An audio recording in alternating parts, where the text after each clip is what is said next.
tossed on my head for a better signal in my laneway. I'm sure that's why they made the tinfoil hat for me. I don't think there's any other reason. Okay, based on that note, it is 10 o'clock or a little past 10 o'clock. Good morning, colleagues and staff on the call. I'd like to call our meeting to order for Thursday, May 5th, 2022. Here's the chair's statement, public hearing for OP and zoning item. This is a public meeting to consider the proposed comprehensive official plan and zoning bylaw amendments listed as item 1 to 3 on today's agenda. For the item just mentioned, only those who make oral submission today or written submission before the amendments are adopted may appeal the matter to the Ontario Land Tribunal. In addition, the applicant may appeal the matter to the Ontario Land Tribunal if council does not adopt an amendment within 90 days of recipient of the application for zoning and 120 days for an official plan amendment. To submit written comment on these amendments prior to their consideration by City Council on May 11, please email or call the committee or council coordinator. Note to committee members, Councillor, a reminder, if you have any motion on any of the item listed today, please send a copy to us ahead of the public delegation so the committee member and staff have an opportunity to review and necessarily clarify your motion during the discussion of the matter. Thank you. So we'll go through our consent agenda, but before we do we need to do roll call? I believe everyone is here, but I'll do roll call. Councillor Gower? Here. Councillor Darouz? I think I'm here. Councillor Moffat? Here. Councillor Meehan? I know I'm here. Madam Vice Chair? Kit? Here. And myself. So a declaration of interest? None. Confirmation of minutes 30 minutes of April 7, 2022 of the Agriculture and Rural Affairs Committee. Is the minutes confirmed? Confirmed. Thank you. Thank you. Planning, infrastructure, and economic development. So we'll go through the consent agenda and any item member wish to hold, let me know. Zoning bylaw amendment 4747 and 4785, Highway 17. Report recommendation 1, that Agriculture and Rural Affairs Committee recommend Council approve an amendment to zoning bylaw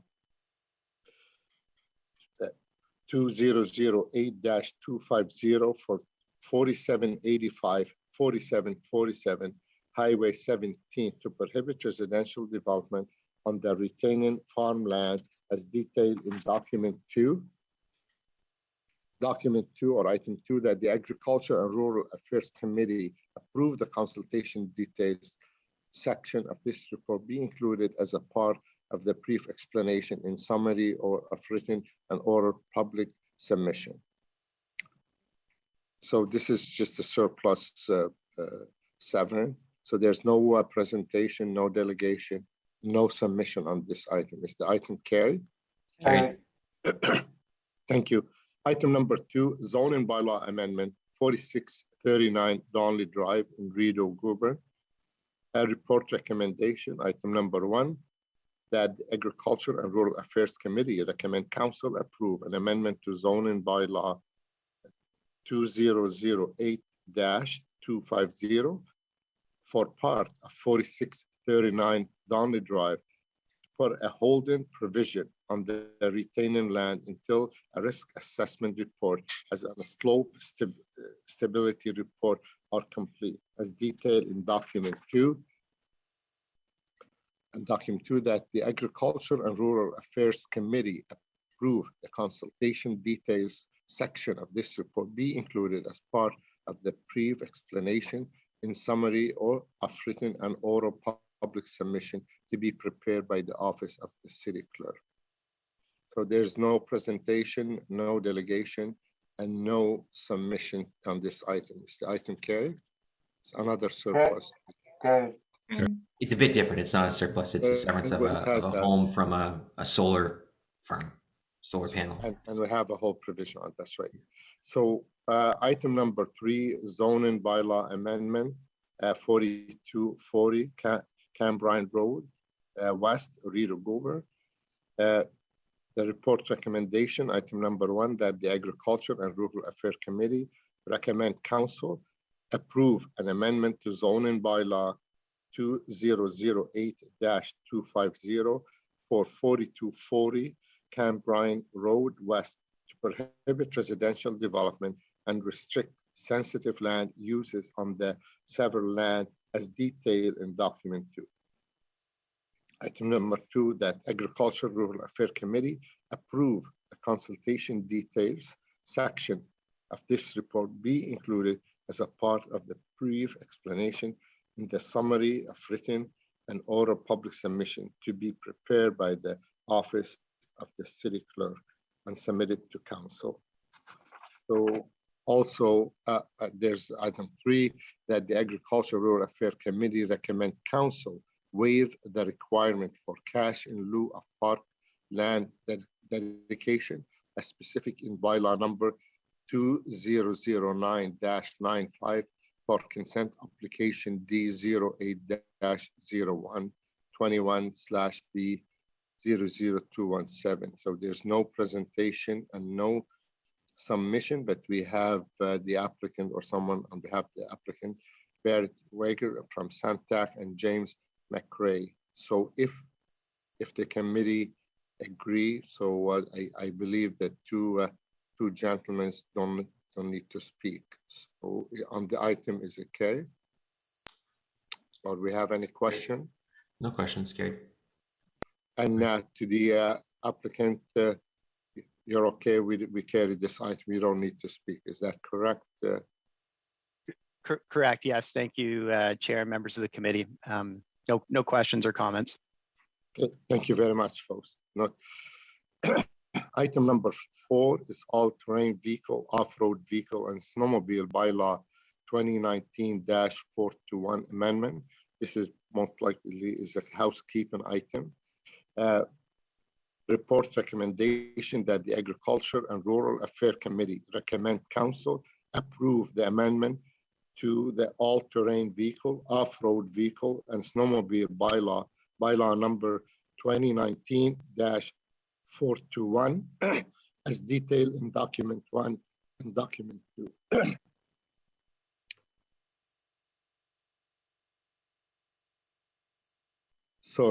So we have no presentation and no delegation, no submission on this item, and this is prepared by staff. Is the item carried? Carried. Thank you. Thank you. Item number 5 is a fuel tank home heating oil incentive program. And that's for Rideau Gober, Osgood, and West Carleton Marsh. Report recommendation that the Agriculture Rural Affairs Committee recommend that Council, 1, approve the fuel tank home heating oil incentive program as described in this report to support the objective of eliminating threats to the drinking water source. 2, delegate the authority to the General Manager of Infrastructure and Water Services or designate to implement the program as outlined in this report to execute all agreements associated with this program. Item number 3, direct staff to report back to committee and council by early 2025 on the result of the program. Approve the request for an additional $53,000 to support the fuel tank home heating oil incentive program funded from 906087 2018 water main improvements. 5, direct staff to amend the eligibility requirement for the Better Home Ottawa loan program so that the minimum loan amount is decreased to $5,000 for only the 12 home referenced in the fuel tank incentive program report.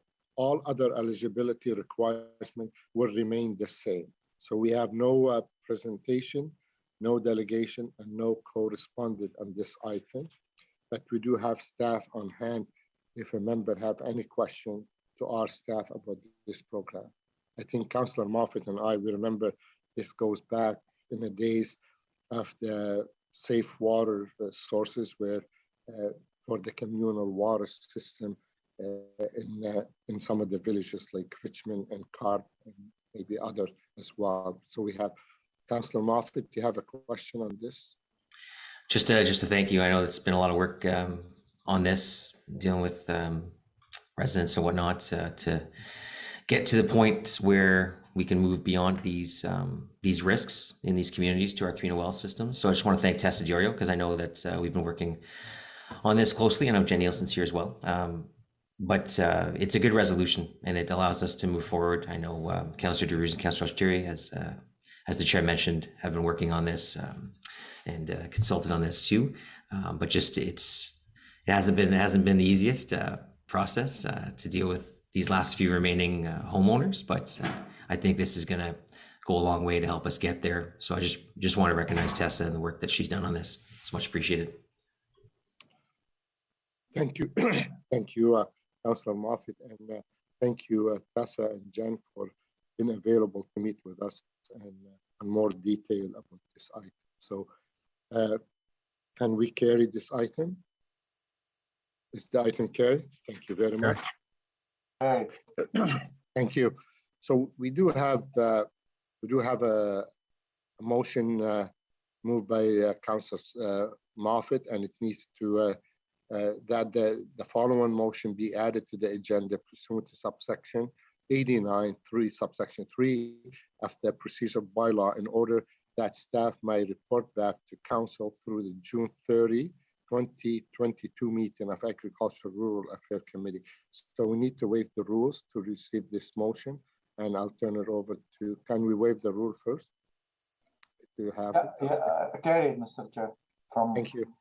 Thank you. And I'll turn it over to Councillor Moffat to read the motion. Go ahead, Councillor. Thank you. So this is an incredibly hyper-local issue to just one property. So I'll just read to get the information out there. So whereas the lands municipally known as 6199 Dwyer Hill Road consists of a vacant severed lot that was granted by the Land Division Committee on February 24th, 1999. And whereas in February 1999, the former Land Division Committee included as a condition of severance the imposition of a noise warning clause, ostensibly to address any potential impact of mineral resource lands development in proximity to the retirement lot. And whereas relief from Comprehensive Zoning Bylaw 2008-250 is now required to allow for the construction of a single residence on the lot because lands are within 210 meters of lands zoned ME1. And therefore be it resolved that Agricultural Rural Affairs Committee directs staff to bring forward a report by July 2022 to council through this committee to provide an exception to the zoning bylaw 2008-250 as amended, and allow for the construction of a single residence at 6199 Dwyer Hill Road, in keeping with the 1999 decision by the former Land Division Committee. So it's one of these situations where, through no fault of their own, the property owner lost the ability to build a home on a property that was legally severed by the township. But there was some, there was the regional designations of the lands. The city then came on later on and zoned the lands across the road to be mineral extraction. We know, people close know, that this land's never going to be used for mineral extraction based on its proximity to market, the size of the lot, other considerations, floodplain and certificate wetlands. But nonetheless, we have this predicament where the owner can't proceed. So this will address that and allow them to to restore their ability to build a home on this land. So that's all this is, and staff have agreed that we tried to find every option not to come to committee for something like this, but this was sort of the last option. So staff are aware and will bring forward a report, I believe likely at the June 30th meeting of this committee to go to council in July. Thank you, Councillor Moffat. And I know we have legal on. Is this will go to council, Ms. Inta, or just come back to this committee? Does it still have to go to council after come back to this committee?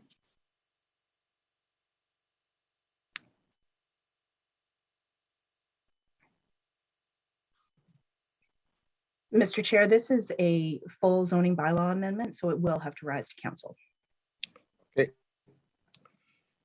Thank you, Madam Inta. Do we have any question for Councillor Moffat or for staff? I see Don Herwire is on the call as well, or legal? Okay, so on the item, Karen. Thank you very much. Thank you, folks. So we have no in-camera items, but we do have two people sign up for open mic session. Mr. Ken Holm and Megan Ann Gordon. I'm not sure if they both sign up to speak or just 5 minutes. But are they both registered to speak, Kelly? Together, okay. All right. So I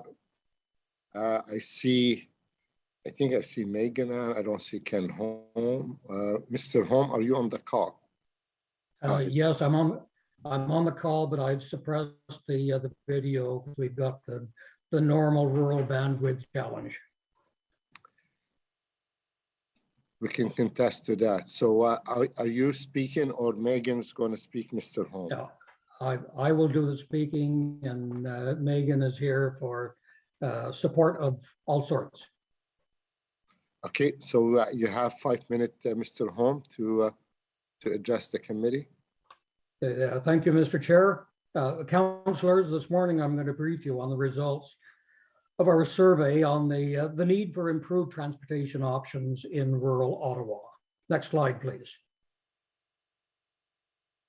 Our Rural Transportation Solutions Group was formed about a year ago, and it builds on the experience gained during the CARP transportation study. Brings together the efforts of residents, community leaders, advocates, and groups with similar interests. Next slide. Among our group is representation from the 4 community resource centers. Today's presentation will only highlight our findings. A full report on the results will be made public soon. Participation has been good from across all 4 rural areas. All age groups have been engaged. And to oversimplify the results of our survey, residents are saying that any solution must be based on reliable and affordable solutions. Solutions must cater to the wide range of needs with appropriate attention to seniors, youth, and those who are disadvantaged. And for many solutions, making connection with the existing OC Transpo system is preferred. Feedback that will strongly influence any final recommendations includes that there are very different needs between the rush hour transportation to a place of work, contrasted with the needs of those seeking to travel throughout the day. And slightly more than a half acknowledge the need for some taxpayer funding. Next slide, please. Less than 10% of our respondents use OC Transpo regularly. And note the extent of walking and cycling. It's important to note that for the ongoing work of the active transportation component of the Transportation Master Plan. Next slide, please. There was almost equal reporting of trips for shopping and household errands compared with getting to the usual place of work. Next slide, please. A high percentage of travel is to or within the nearest village or to an adjacent village. This observation is quite consistent with the results reported in the 2011 Origin Destination Study. Next slide, please. Reliability concerns are likely influenced by bad press of both the LRT and OC Transpo itself. Discussions of the affordability aspect point to the need for more information on the costing of alternatives. Next slide, please. There's a common recognition that we do not need a standalone solution, but we need to efficiently connect to the urban-based OC Transpo system. On-demand solutions include the range of taxis, ride-sharing, minibuses, and vans. Next slide, please. Responses reflect two different groups. One group is those that accept that automobile travel is a fact of life in the rural area, and they have the means to rely upon the automobile. Contrast that with the second group, which are those who have the need for public transportation and see the value in it. Next slide, please. Next slide, please.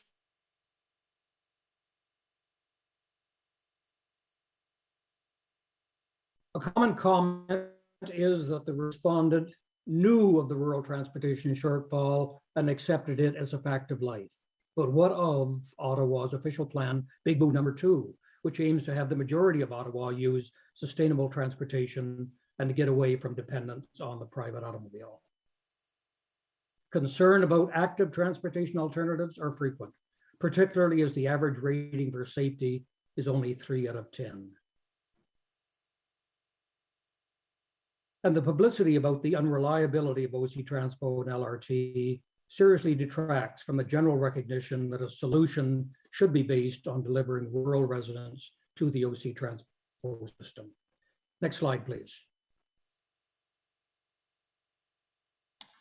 Just a sec, you just, Back one. they jumped ahead. So Ken had one. accidentally said next slide twice. So you skipped the slide he was actually talking about. That's the slide he's on right now. The next steps one. There we go. Thank you. We'll be sharing our final report on this survey with councillors and city staff.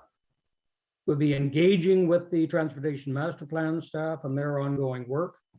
And we'll be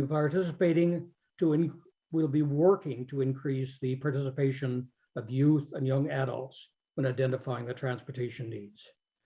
We plan to conduct an additional survey with emphasis on the origin destination patterns and on affordability.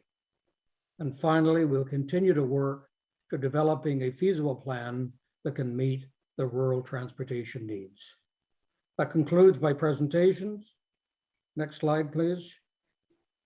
And we hope that you as rural councillors will continue to support our work to develop some rural transportation solution. At this stage, your efforts to help us communicate our ongoing work to rural residents will be most invaluable. Are there any questions? Well, we do, but before we go to question to you, Ken, maybe we'll ask Megan if she'd like to add more to what you just said. Megan? Nope, Ken is the community champion here and he is the expert, so I will just defer to him. Okay, thank you. Yes, Ken, we have Councillor Darouz has his hands up for question. And I'd like to recognize my colleague, Ralston King, also joined us this morning. He must think this committee rocks. That's why he joined us this morning. Thank you, Councillor King. Go ahead, Councillor Darouz, please. Thank you, Mr. Chair, and to you. Thank you, Ken, for the presentation, and thank you, Megan, both of you for being here this morning.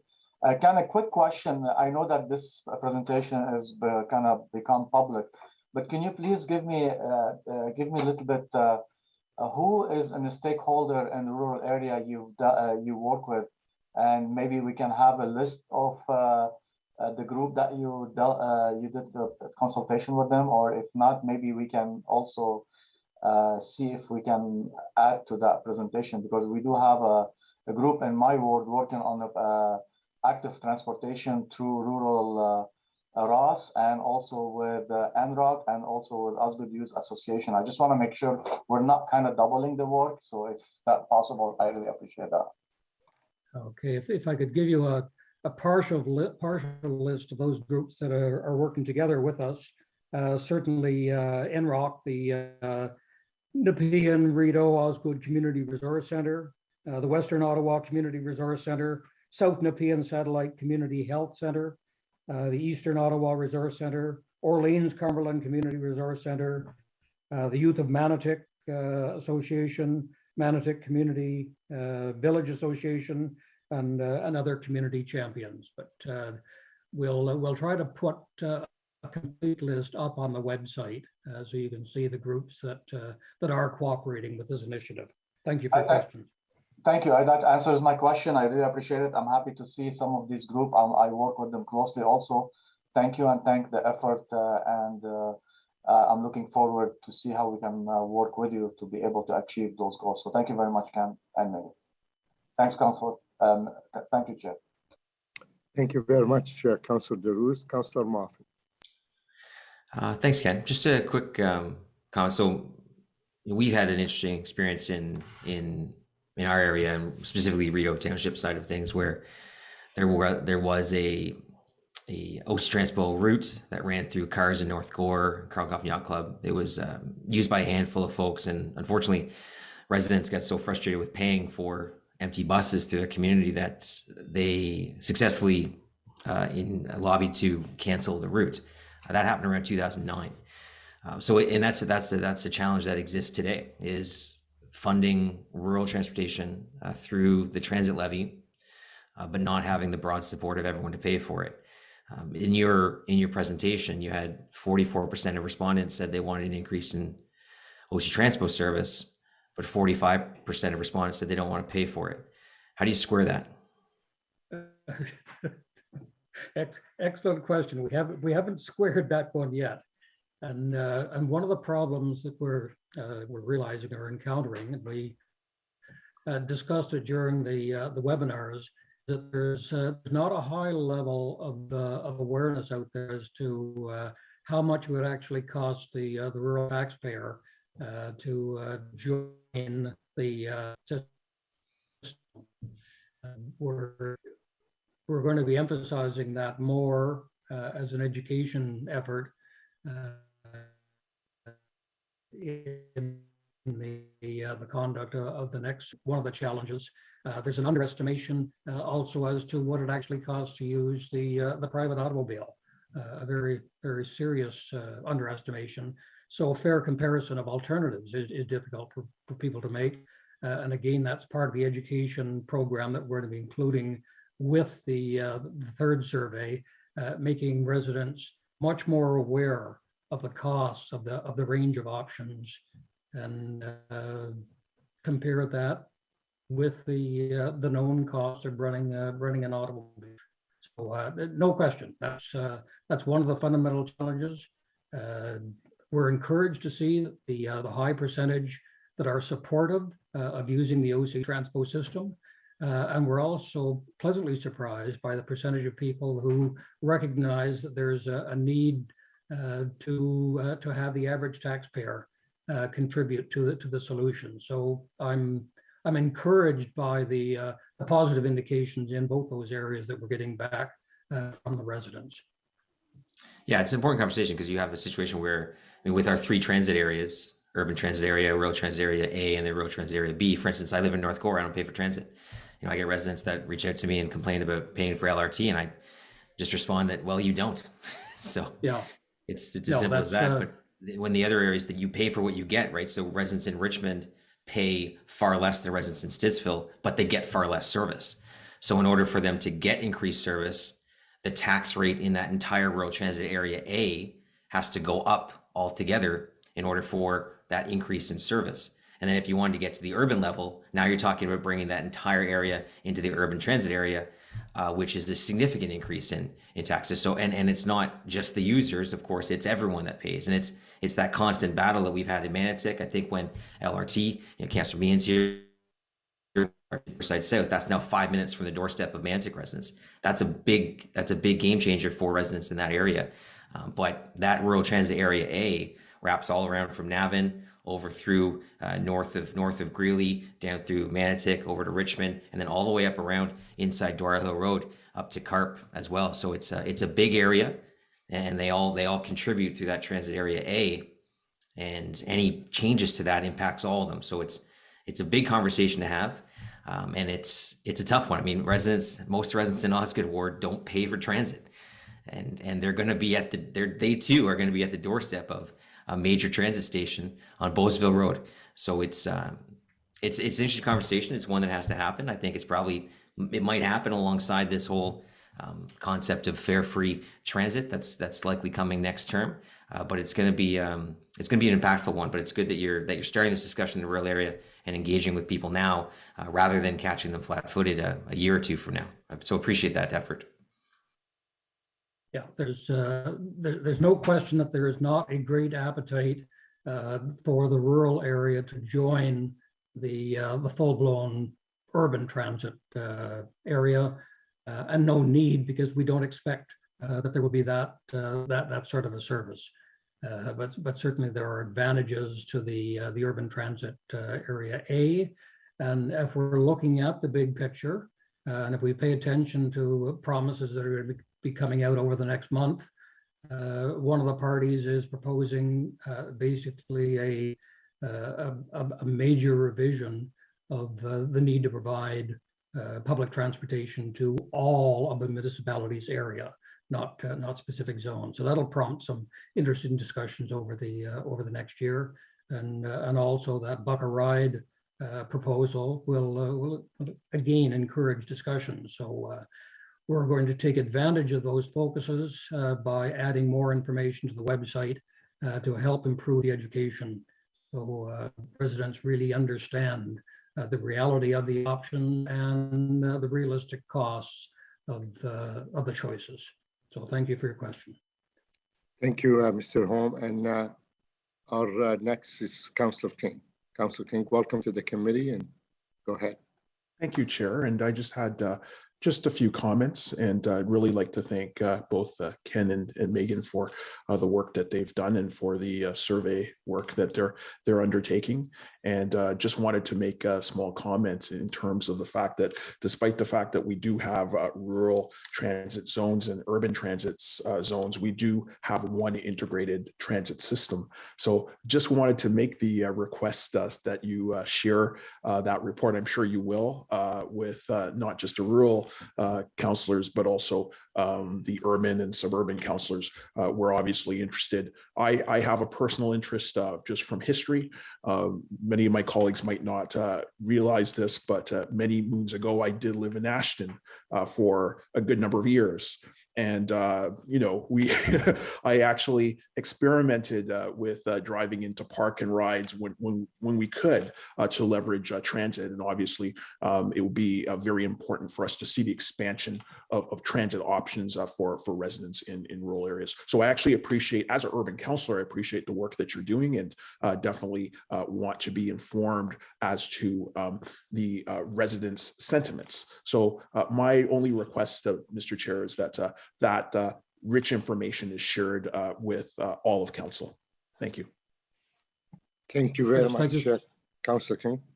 I don't think there was a question, Ken, but I think I saw Megan on the camera shaking her head. She will share that, or we will share that report with all our colleagues. So there's no issue there. Absolutely. We recognize the need in the early stages to keep the rural councillors in particular informed of our initiative, but it's important very soon to get out to all the councillors, not only to inform them, but also to encourage their support. So that will be part of our communication plan. Thank you. Thank you, Mr. Holm. Madam Vice Chair. Thanks, Chair. Yeah, just wanted to say thanks very much for the presentation, very valuable information, and my colleagues have already made some great comments. I apologize if this was covered in the presentation. It was cutting out a little bit on my end, but I would be interested, it might already be included in the report, but I know that we were promoting participation in our communities, and I'd be interested to see if you have that information, sort of who participated in your workshops, so that we can also sort of identify if there were gaps. You know, if you didn't have anyone from the Navan area, for example, then we can do some proactive outreach in those areas on our part as well. So just a comment. It's because no one said they wanted to go to the yes, East End, so Catherine just assumes no one got asked from the East End. I No, know it's just the reality is that nobody people- wants to go to the East End. I know there were people We, in the area that participated, but sorry, go ahead, Ken. Yeah, we do. There is a slide about 3 or 4 down in the pack, but to avoid the confusion, I'll just say that we do have representation from across all 4 of the rural areas, some better than others, and we're working on making sure that we have representation to improve the participation. The overall participation in the two surveys that we did has been extremely high. We have had more than 1,220 participants in the survey.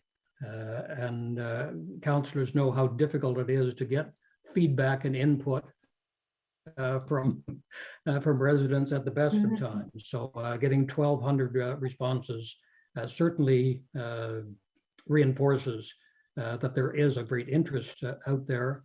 The website that we have not done a lot of promotion for it, but we are approaching 10,000 unique visitors to that website in less than a year. So again, that's some significant indication of the interest in providing rural transportation solutions for Ottawa.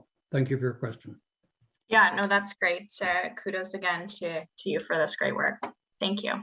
Councillor Kitts, if I could actually just add and build on what Ken was saying, we do have great representation. Where we are lacking representation, I would say, is in our youth respondents, because where we do hear from youth, we are hearing there is a great need there, and it is harder for us to reach youth. So any ways in with the different youth groups would be certainly welcome to this group. Thank you. Okay, no, that's great feedback, and maybe we can chat offline about how to engage those groups. Thanks very much. Thank you, Madam Vice Chair. Councillor Gower. Thanks, Chair. Thanks for the presentation. Was there any specific questions asked or feedback received around paratranspo service in the rural area? No, not specifically. Good question. I know that area is being looked at by the Council on Aging Rural Transportation Working Group. It is of concern, particularly the cost of a rural paratranspo. The councillors are aware that there's an arrangement between the City of Ottawa, the center. They provide the paratranspo service for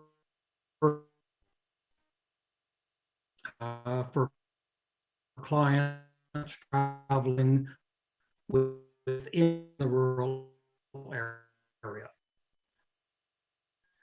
not between the rural area, and similar to what it would cost to go the rural area to the urban area.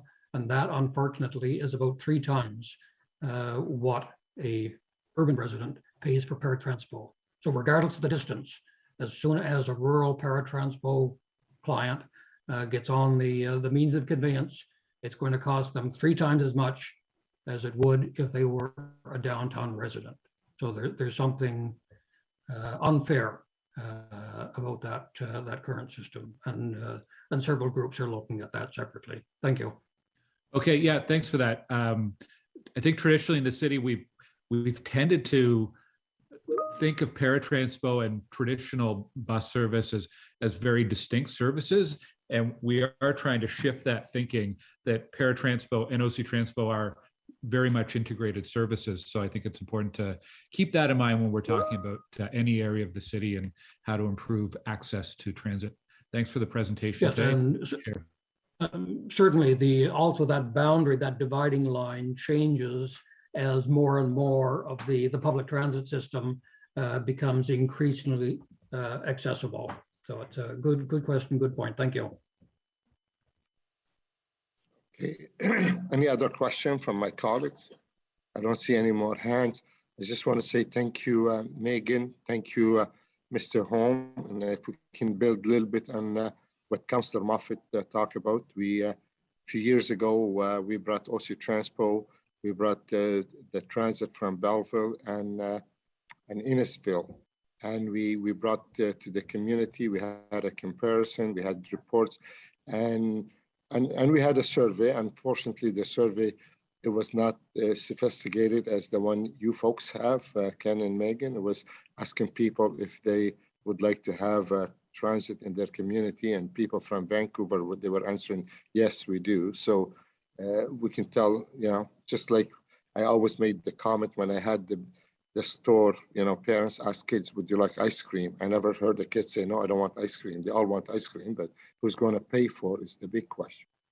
So and last 2 weeks, we were contacted by Ann Pryor, the town of Ann Pryor, which is 12,000 people west of Ottawa, and they were asking if OC Transpo would be able to expand their services. And they find out OC Transpo will probably be the most expensive option from any other option. So it's a great discussion. It's obviously getting people interested talking about public transit. I really like to echo what Councillor King said. We benefit a great deal in our community from the park and ride, especially the one on Terry Fox Drive or Eagleson Road, and it's going to be another park and ride with the new development in South March area.